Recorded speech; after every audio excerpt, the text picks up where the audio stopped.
मेरी मौजूदगी इस समय दिल्ली देहरादून एक्सप्रेसवे पर बने लोनी टोल पर हूं।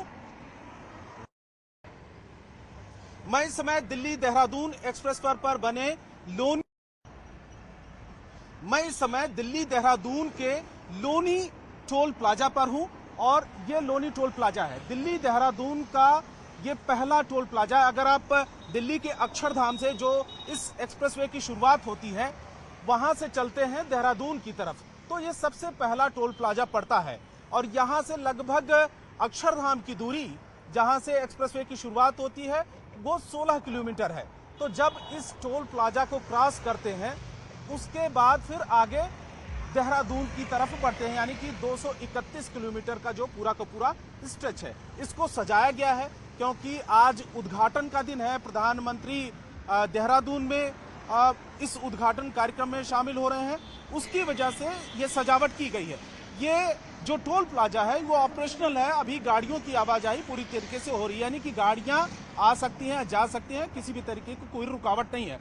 लेकिन औपचारिक उद्घाटन होने के बाद पूरी तरीके से ये जो 231 किलोमीटर का स्ट्रेच है वो ऑपरेशनल हो जाएगा। और खास बात यह है कि जो टीम है उसने ये इस टोल प्लाजा को या फिर एक्सप्रेसवे का जो निर्माण है, क्योंकि ये अलग अलग पैच में इसका निर्माण हुआ है, तैयार किया गया है, तो इसको तैयार किया है। और खास बात यह है इस टोल प्लाजा की, ये पूरी तरीके से ऑटोमेटिक है, यानी कि यहाँ पर किसी भी तरीके को कोई कर्मचारी काम नहीं करेगा, वो मौजूद नहीं रहेगा। गाड़ियाँ यहाँ से गुजरेंगी देहरादून के लिए और लगभग अक्षरधाम से 31 किलोमीटर 32 किलोमीटर तक कोई टोल नहीं लगने वाला है। वो फ्री में सफर कर सकते हैं करीब 31-32 किलोमीटर तक। उसके बाद जो दूसरा टोल प्लाजा है उसको अगर क्रॉस करते हैं फिर आपको पैसे चुकाने होंगे। ये जो टोल प्लाजा है इसको क्रॉस करने में, यानी कि देहरादून की तरफ जाते हैं तो कोई भी पैसा देना नहीं पड़ेगा। यहाँ ये सिर्फ एंट्री गेट है, एंट्री टोल है। यहाँ पर ये टोल प्लाजा पर गाड़ियों का जो नंबर है वो रीड कर लिया जाएगा। और जैसे कि क्योंकि फास्टैग का इस्तेमाल होता है तो उसको रीड करेगा, और रीड करने के बाद ये आगे का जो टोल प्लाजा जैसे जैसे पहला प्लाजा या दूसरा प्लाजा क्रॉस करेगी जब गाड़ी, उससे ये आइडिया लगेगा कि ये जो गाड़ी चालक है वो कहाँ से सफर उसने शुरुआत किया है और कितनी कीमत उसको चुकानी पड़ेगी। ये जो टोल प्लाजा है उसका जो सिस्टम है वो इस जगह पर किसी भी तरीके का मैन पावर का इस्तेमाल नहीं किया जाएगा, यानी कि आप देखें कि कोई भी बूथ यहाँ पर नहीं लगाया गया है। सिर्फ टोल प्लाजा इसी तरीके से है, गाड़ियाँ बिल्कुल फर्राटा भरते हुए अपनी स्पीड में आगे बढ़ती जाएंगी और फास्टैग को इस जगह पर ऑटोमेटिक जो सिस्टम है वो रीड कर लेंगे। रीड करने के बाद जब आप आगे का सफर जारी रखते हैं उससे एक आइडिया हो जाएगा कि कितना ज़्यादा और कितना किलोमीटर आपने सफ़र किया है और उसी के हिसाब से टोल आपको चुकाना होगा।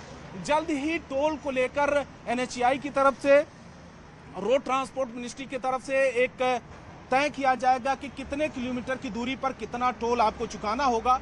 फिलहाल 12,000 करोड़ रुपए की लागत से ये पूरा का पूरा एक्सप्रेसवे है वो तैयार किया गया है और बीच में जानवरों के लिए एलिवेटेड वाइल्ड लाइफ कॉरिडोर का भी निर्माण किया गया है। तो काफ़ी हाईटेक ये एक्सप्रेसवे है जो दिल्ली से लेकर पश्चिमी उत्तर प्रदेश, जिसमें सहारनपुर भी आता है, उसके बाद आगे जाते हुए देहरादून को कनेक्ट कर रहा है। यानी कि दिल्ली से लेकर पश्चिमी उत्तर प्रदेश और उत्तराखंड 3 राज्यों से जोड़ता हुआ ये एक्सप्रेसवे बनाया गया है, जो काफ़ी महत्वपूर्ण project road transport highway ministry का है। प्रधानमंत्री के उद्घाटन के बाद ये औपचारिक तरीके से इसकी शुरुआत हो जाएगी, पूरा का पूरा स्ट्रेच ऑपरेशनल हो जाएगा और जल्द ही टोल कितना आपको चुकाना होगा उसका भी अनाउंसमेंट होने वाला है।